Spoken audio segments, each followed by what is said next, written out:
दादा सुप्रिया सुळे म्हणतात की राजकारण बाजूला ठेवा, पण अशा ज्या घटना घडतात त्यामुळे प्रत्येक सामान्य माणसाला मदत करा असं म्हणतात. मुळात सुप्रियाताईंनी राजकारण बाजूला ठेवलं पाहिजे. कोणत्या ठिकाणी आज पुण्यासारख्या शहरामध्ये त्यांनी सकाळीच मी कुठेतरी ऐकलं की रेड अलर्ट घोषित केला नाही कलेक्टरांच्या माध्यमातून, प्रशासनाच्या माध्यमातून. पूर्ण माहिती घेऊन त्यांनी जर का हे वक्तव्य केलं असतं तर त्यांनासुद्धा त्याची माहिती मिळाली असती.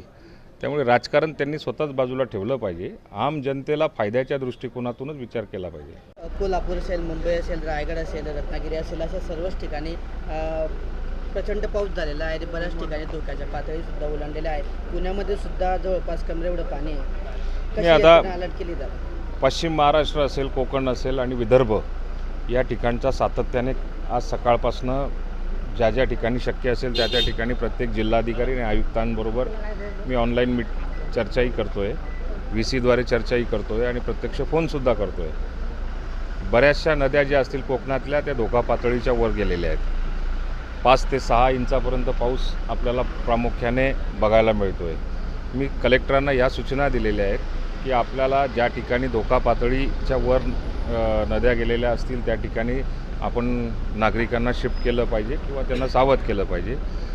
कोकणातल्या काही भागामध्ये ज्या ठिकाणी लँडस्लाईड होऊ शकते अशा ठिकाणी प्रामुख्याने आपण लक्ष देण्याची आवश्यकता आहे आणि त्या ठिकाणून सुद्धा नागरिकांना आपण सावधता किंवा तिथून आपण दुसरीकडे शिफ्ट करू शकतो का अशी व्यवस्था होईल. पुण्यात सुद्धा काल प्रचंड मोठ्या प्रमाणावरती पाऊस पडला.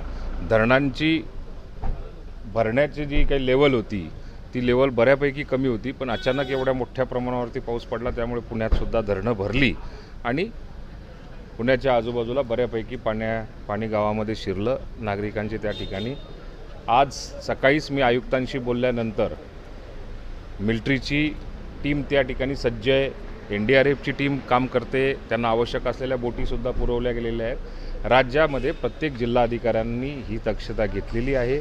नागरिकांनाही आमचं आव्हान असणार आहे की आपण घराच्या बाहेर पुढचे 2 दिवस अशाच पद्धतीने कुठे रेड अलर्ट असेल किंवा ऑरेंज अलर्ट असेल त्या ठिकाणी आपण सावध राहिलं पाहिजे किंवा कमीत कमी घराच्या बाहेर निघालं पाहिजे.